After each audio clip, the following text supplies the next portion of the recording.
అన్యాయాన్ని మన సమాజం చూస్తా ఉంది. అక్కడికి కూడా నిజ నిర్ధారణ కమిటీకి కూడా పోయింది. వాళ్ళు నిర్ధారణ చేసిండ్రు. ఈ ఏదైతే ఈ కుటుంబం రాగం మోహన్, అదేవిధంగా రాగం రఘు, వాళ్ళు ఇప్పుడు వాళ్ళ తాత ముత్తాతల నుంచి కూడా ఆ భూమిని అక్కడనే దున్నుకుంటూ బతుకుతుండరు.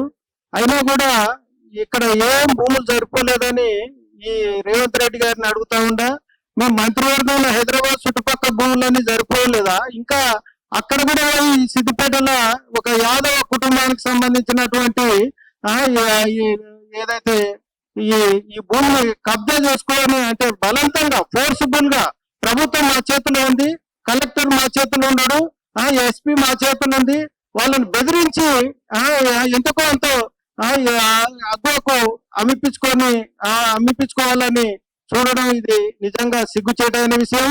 తక్షణమే మంత్రివర్గం నుంచి పొన్నం ప్రభాకర్ గౌడ్ను బర్తాఫ్ చేయాలని కూడా ఈ సందర్భంగా తెలియజేస్తా ఉండా. అసలు నిజంగా ఒక మంత్రిగా ఉండి ఒక బీద కుటుంబం అక్కడ దాదాపు 60-70 సంవత్సరాల నుంచి బతుకుతున్నటువంటి వ్యక్తులు, వాళ్ళ ఇంటి తగాదాలు ఉంటాయండి.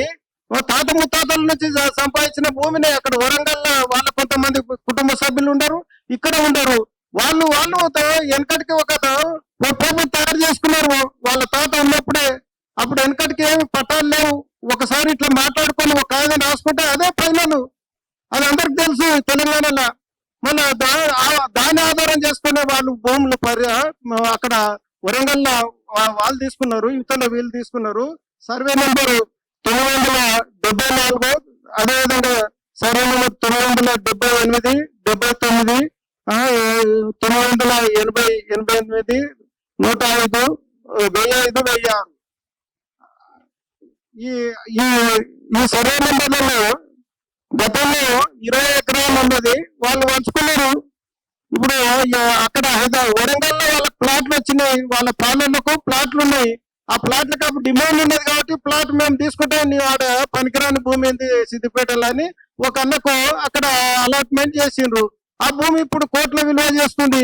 దానికి బాగా పరిష్కారం కోసము మేము పాలనము మేము ఇంకా తస్వ చేసుకోలేదని చెప్పి దాన్ని అడ్డం పెట్టుకొని ఈ పొన్నం ప్రభాకర్ గౌడ్ మంత్రి గారి యొక్క శిష్యులు అక్కడ ఏది బాలాజీ కంపెనీ వాళ్ళ అన్న కొడుకు బాలాజీ రియల్ ఎస్టేట్ ఈ రోజు కొనుగోలు చేసుకోవడం, దాని బలవంతంగా వాళ్ళ ఏడుకోడుకు చిన్న కాడికి చాలని వాళ్ళు అమ్ముకొని వాళ్ళతోన బలవంతంగా కలెక్టర్ తో ఆర్డర్ తీసుకోవడం, ఇది చట్ట విరుద్ధం. కలెక్టర్లు గారు కూడా మనం చేస్తున్నాం, రేవంత్ రెడ్డి గారు కూడా ఈ సందర్భంగా డిమాండ్ చేస్తున్నాం. అదే మంత్రివర్గంలో సభ్యులను ఇట్లా ఏదైతే సివిల్ కి సంబంధించినటువంటి భూ తగాదాల్లో పాల్గొనొద్దని చెప్పండి.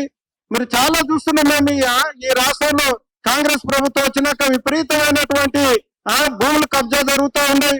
అదేవిధంగా రైతులు ఇబ్బంది పెడతా ఉండరు. ఇవన్నీ చేస్తూ సరిపోలేదని పేద రైతుకు అన్యాయం చేస్తే సహించేది లేదు. యాదవ చేసి తెలంగాణ మొత్తం కూడా ఈ కుటుంబానికి అండగా ఉంటాయని కూడా ఈ సందర్భంగా తెలియజేస్తా ఉన్నాం. మీరు నిజంగా ఏ పెద్ద మంచి అయితే వాళ్ళ కుటుంబాన్ని పిలిపించి అక్కడనే మీరు తస్వ చేయండి. మేము కూడా జేఏసీ తరఫున వస్తాము, సిద్దిపేటలోనే అక్కడ కూర్చొని మాట్లాడతాం. మళ్ళీ మీరు సిద్ధంగా ఉండడానికి కూడా పొన్నం ప్రభాకర్ గౌడ్ ను ఈ సందర్భంగా సవాల్ చేస్తా ఉందా. మీరు ఇంకొకసారి ఈ రియల్ ఎస్టేట్ దండలు వేయదండి. మీరు కోట్ల రూపాయలు ఎగవేసి ఎన్నిక వచ్చి ఈ రోజు ఆ డబ్బులు మళ్ళీ తిరిగి తీసుకోవడానికి ఎవరైతే పేద భూములను గుంజుకోవడమో, ఎక్కడైతే డిమాండ్ ఉన్నటువంటి భూముల వెంట ఓడి వాళ్ళకి అన్యాయం చేయడం ఏంటండి? ఈ రోజు వ్యాపారం చేసుకుంటుంటారు. మీరు ఏ పార్టీ వచ్చినా కూడా అదే పనిలో ఉండరు. కాబట్టి మేము జేఏసీ తరఫున పూర్తిగా ఈ కుటుంబానికి న్యాయం జరిగే వరకు జేఏసీ అండగా ఉంటుందని కూడా తెలియజేస్తున్నాం. పొన్నం ప్రభాకర్ గౌడ్ గారిని తక్షణమే రాజీనామా చేయి, నైతిక విలువలు పాటించి ఈ కుటుంబాన్ని న్యాయం జరిగే వరకు నువ్వు మంత్రివర్గంలో ఉండటానికి లేదని కూడా ఈ సందర్భంగా తెలియజేస్తా ఉన్నాం. మేము రేవంత్ రెడ్డి గారికి కోరుతా ఉన్నాం, గౌడ్లకు ఎవరికైనా ఇవ్వాలంటే ఇంకో గౌడ్కి మంత్రివర్గంలో స్థానం ఇవ్వండి. కానీ ఇట్లా భూదందాల్లో రియల్ ఎస్టేట్ దీంట్లో ఉన్నటువంటి పొన్నం ప్రభాకర్ గౌడ్ గారిని తక్షణమే బర్తరఫ్ చేయాలని కూడా జేఏసీ తరఫున డిమాండ్ చేస్తా ఉన్నాం.